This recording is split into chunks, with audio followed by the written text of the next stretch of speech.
अस्सलाम वालेकुम दोस्तों, welcome to gulf life Hindi YouTube channel. Saudi Arab की ख़बरें 12 जून के लिए। और यहाँ मैं आपको बता दूँ, ये वीडियो मैंने जानबूझकर लेट की है क्योंकि कल लेट वीडियो की थी। किसी वजह से आप लोगों ने फिर भी अच्छा रिस्पांस दिया, तो मैंने सोचा कम से कम एक दिन मिलता है हफ्ते में, आप लोग तो दिन में देख ही लेंगे वीडियो क्योंकि जुमा है वैसे भी, तो क्यों ना नींद पूरी कर ली जाए। तो मैंने जानबूझकर वीडियो नहीं बनाई थी ये रात। तो इंशाल्लाह रोज़ ऐसा तो नहीं हो सकता, रोज़ जुमा नहीं होगा। आने वाली वीडियोज़ आपको मैं टाइम से ही दूँगा। ओके, शुरू करते हैं। तो दोस्तों, खबरें शुरू करने से पहले आपको बता दूं, कल मैंने आपको डायरेक्ट वेबसाइट के थ्रू खबरें बताई और आप लोगों ने काफ़ी ज़्यादा पसंद की, काफ़ी अच्छे लाइक्स उस पर आए हैं। तो मैंने सोचा फिर मैं आपको ऐसी खबरें आज बता देता हूं। आप लोग कमेंट करके ज़रूर बताइए कि कौन सा तरीका आपको अच्छा लग रहा है। तो चलिए शुरू कर लेते, टाइम बिल्कुल वेस्ट नहीं करेंगे। यहाँ आपको बता दूं कि 21 जून से जो पाबंदियाँ ख़त्म हो रही है, कर्फ्यू हटने का जो खबर है, उसमें एक नई खबर ये भी आई कि खेलों पर जो पाबंदियाँ लग रही थी वो भी अब हटनी शुरू हो जाएंगी। मतलब 21 जून से खेलों पर पाबंदी हट जाएगी। लेकिन सबसे बड़ी बात यह है कि यहाँ पर अभी ऑडियंस को इजाज़त नहीं मिली कि वो स्टेडियम में जाकर खेल देख सके।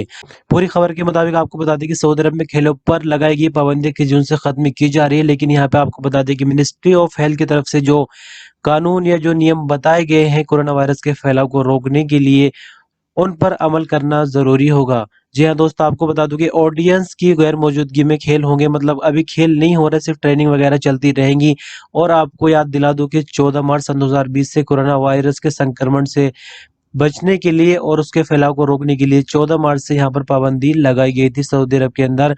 और यहाँ मैं आपको बता दूं कि मिनिस्ट्री ऑफ स्पोर्ट की तरफ से एक कमेटी स्पेशल इसलिए बनाई गई है जो सिर्फ इस चीज़ की जांच करेगी, जो प्लेयर वगैरह है, जो स्टाफ है, स्पोर्ट अथॉरिटी से जुड़ा हुआ, मतलब स्पोर्ट से जुड़ा है जो स्टाफ है, प्लेयर है, तो वो सेफ्टी पॉलिसी पर अमल कर रहे हैं या नहीं। मतलब कोरोना वायरस के फैलाव को रोकने के लिए जो नियम बनाए गए हैं उन पर अमल किया जा रहा है या नहीं। तो इस तरह से 21 जून से स्पोर्ट एक्टिविटीज भी शुरू हो जाएंगी। लेकिन अभी जैसा कि मैंने आपको बताया कि ऑडियंस के देखने पर पाबंदी लगी हुई है। तो चलिए अगली खबर की तरफ बढ़ते हैं। सऊदी अरब में मोबाइल और टेलीफोन बिलों में भारी कमी कर दी गई। यहाँ मैं आपको बता दूं कि Saudi communication and information technology, जैसे कि इंडिया के अंदर ट्राई होता है, telecom regulatory authority of India, उसने अपनी फीस कम कर दी है। अब मैं आपकी जानकारी के लिए पहले बता देता हूँ कि जब एक नेटवर्क से दूसरे नेटवर्क पर कॉल जाती है, फॉर एग्जांपल मोबाइल वाला एसटीसी वाले को कॉल करता है, तो एक तो मोबाइल वाले का चार्ज हो गया, एक एसटीसी वाला कॉल सुनवाने का चार्ज लेता है, दो चार्ज हो गए। एक बीच में चार्ज होता है सीआईटीसी का। जी हाँ, Saudi communication and information technology का भी चार्ज होता है। तो उसने अपने चार्ज कम कर दिए। हमें आपको बता दूं कि थोक का जो चार्ज है, मतलब इसके स्पेक्ट्रम खरीदे जाते हैं जिसमें करोड़ों की तादाद में या अरबों खरबों की तादाद में कॉल्स मिलती है, जिनको फिर ग्राहकों के हिसाब से, प्लान के हिसाब से डिस्ट्रीब्यूट किया जाता है। तो मैं आपको बता रहा हूँ इस कमीशन के चार्ज कितने थे।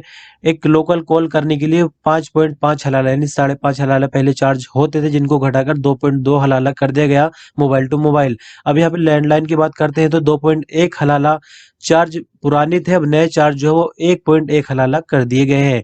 तो यहाँ अब देखना यह होगा कि मोबाइल ऑपरेटर घटाकर कितने चार्ज करते हैं जो ग्राहकों को देखने को मिलेंगे। यहाँ सिर्फ सीआईटीसी ने अपने चार्ज बताए हैं, बाकी मोबाइल ऑपरेटर कॉल सेंड करने के और दूसरी कंपनी कॉल पिक करने के क्या चार्ज लेती, फिर उसमें टैक्स वगैरह सब चीजें शामिल होंगी और टोटल ओवरऑल हमें कितना कॉल चार्ज मिलेगा ये तो आने वाला वक्त ही बताएगा। तो चलिए बढ़ते हैं अगली खबर की तरफ। रियाज में 6 मजदूरों की मौत हो गई है, पाइपलाइन के अंदर काम कर रहे थे। और यहाँ मैं आपको बता दूं कि 1 मीटर इसकी चौड़ाई थी। ये वाकया बुध के और रियाज के अलीज़िया मोहल्ले में हुआ है। यहाँ पर पाइपलाइन जमीन के नीचे बिछा जा रही थी पानी की सप्लाई के लिए और 400 मीटर लंबी पाइपलाइन थी। इसके अंदर 6 मजदूर काम कर रहे थे। तो जो लोग पाइपलाइन के बाहर थे उनसे इनका संपर्क होना बंद हो गया। तो फिर उन्होंने सिविल डिफेंस को कॉल की। सिविल डिफेंस की तरफ से वहां पर मदद करने वाली टीमें भेजी गई। उन्होंने इनकी खोज करनी शुरू कर दी मजदूरों की, और पता चला कि पाइपलाइन के शुरू होने से 660 मीटर की दूरी पर 6 मजदूर बेहोश पड़े हैं। उनको जब बाहर निकाला गया और चेक किया गया तो उनकी सांसें बिल्कुल गायब थी, कोई धड़कन, कोई हलचल बॉडी के अंदर नहीं थी, उनकी मौत हो चुकी थी। ये 6 मरने वाले मजदूर किस मुल्क से ताल्लुक रखते हैं इस बारे में कोई भी खबर नहीं दी गई है, लेकिन ये तो पक्का है कि अजनबी मजदूरी होंगी क्योंकि सऊदी तो ऐसा काम नहीं करते हैं।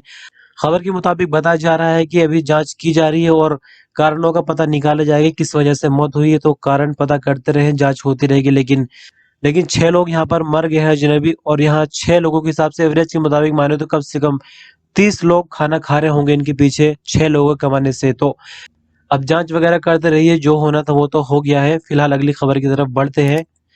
सऊदी अरब में कोरोना के 3,733 नए मरीज हैं और 38 नई मौतें हुई हैं बीते 24 घंटे के दौरान। पूरी खबर के मुताबिक आपको बता देते हैं कि 3,733 लोगों में कोरोना पॉजिटिव आया है बीते 24 घंटों के दौरान ही, और इसी के साथ बीते 24 घंटे के दौरान ही 38 नए मरीजों की मौत हुई है। इस तरह से सऊदी भर में अब तक कोरोना वायरस से मरने वालों की संख्या 857 हो चुकी है। मिनिस्ट्री ऑफ हेल्थ की तरफ से जारी रिपोर्ट के मुताबिक बताया गया है कि अब तक सऊदी भर में कोरोना वायरस के पॉजिटिव लोगों की संख्या 1,16,021 तक पहुंच चुकी है। इसी के साथ बात करें अगर ठीक होने वाले की, तो बीते 24 घंटे के दौरान 2,065 लोग कोरोना से ठीक हुए। इस तरह से अब तक सऊदी भर में कोरोना वायरस से ठीक होने वालों की संख्या 6,019 हो चुकी है। मिनिस्ट्री ऑफ हेल्थ की तरफ से कहा गया है कि जुमेरात को भी रियाज के अंदर से ज्यादा केस सामने आए कोरोना के। जुमेरात की रिपोर्ट के मुताबिक रियाज के अंदर से 1,431 नए कोरोना केस आए, जो कि सबसे रिकॉर्ड तोड़ है, मतलब टॉप पर है। सबसे पहले रियाद शहर ही आ रहा है कोरोना पॉजिटिव के नए मामलों में संख्याओं के हिसाब से ऊपर। तो चलिए अगली खबर की तरफ बढ़ते हैं। अल जौफ में 77 मस्जिदें नमाज जुमा के लिए दोबारा खोली जाएंगी। इससे पहले भी यहाँ पर मस्जिदें खोली जा चुकी है और यहाँ पर 77 नई मस्जिदें आज यानी जुमे के दिन से और खुल जाएंगी। तो इस तरह से आपको बता दें कि अल जौफ के अंदर दोबारा खुलने वाली मस्जिदों की तादाद 175 हो गई है बढ़कर।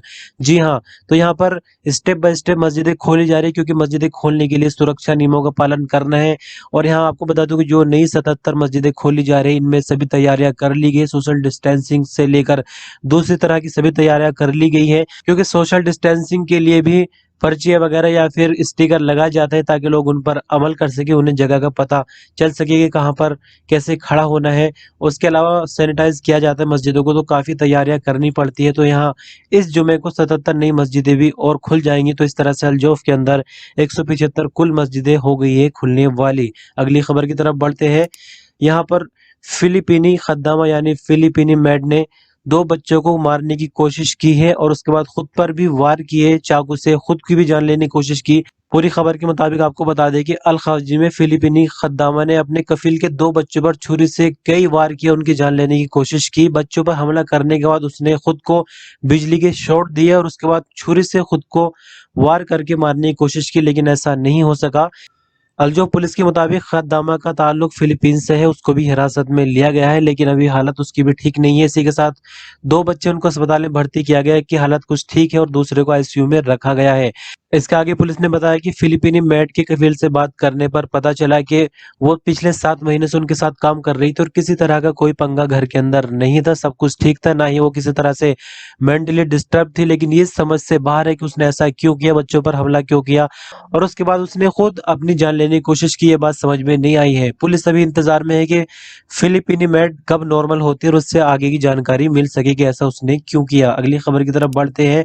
जुमा की अजान से 40 मिनट पहले मस्जिदें खोलने का फैसला किया गया है। यहाँ मैं आपको बता दूं कि पिछले जुमे से इस जुमे के बीच कुछ नए अपडेट्स किए गए हैं। मिनिस्ट्री ऑफ इस्लामिक अफेयर की तरफ से मक्का मुकर्रम और जद्दा को छोड़कर सऊदी अरब के बाकी सभी शहरों में जुमे की नमाज के लिए मस्जिद अजान से 40 मिनट पहले खोली जाएंगी और इस कानून पर अमल जो है 12 जून से शुरू हो जाएगा, मतलब आज ही से ये अमल शुरू होगा।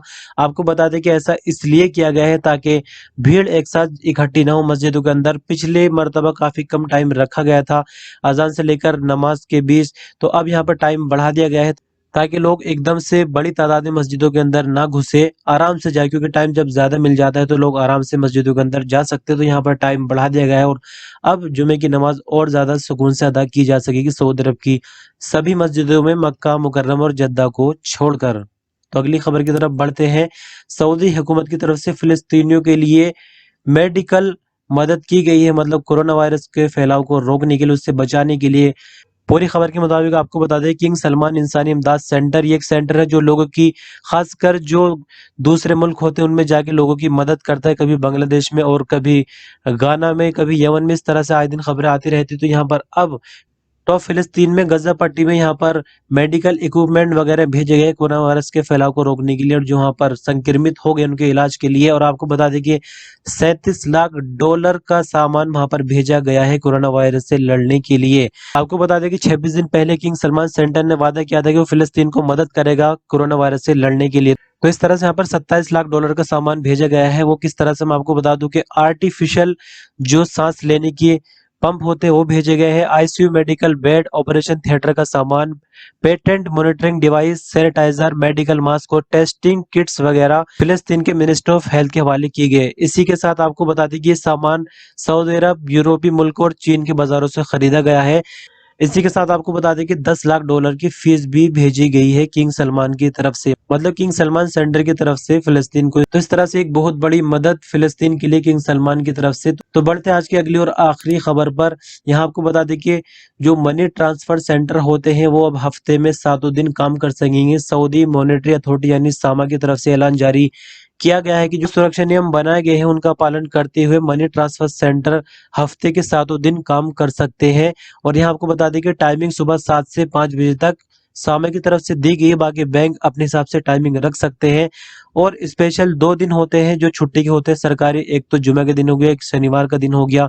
इन दोनों दिनों में भी काम कर सकते हैं, मतलब 7 दिन काम कर सकते हैं मनी ट्रांसफर सेंटर, खासकर ताकि लोगों की भीड़ को कंट्रोल किया जा सके। आपने अक्सर महसूस किया होगा कि बैंकों के अंदर इस वक्त काफी लंबी लाइनें लगी हुई है, क्योंकि जहां पर 5 लोग खड़े हो सकते थे पहले, अब वहां पर सिर्फ 2 लोग खड़े किए जा रहे हैं, क्योंकि सोशल डिस्टेंसिंग बनाई जा रही है और लाइनें जो है रोड तक पहुंच जाती है बैंकों से हटकर।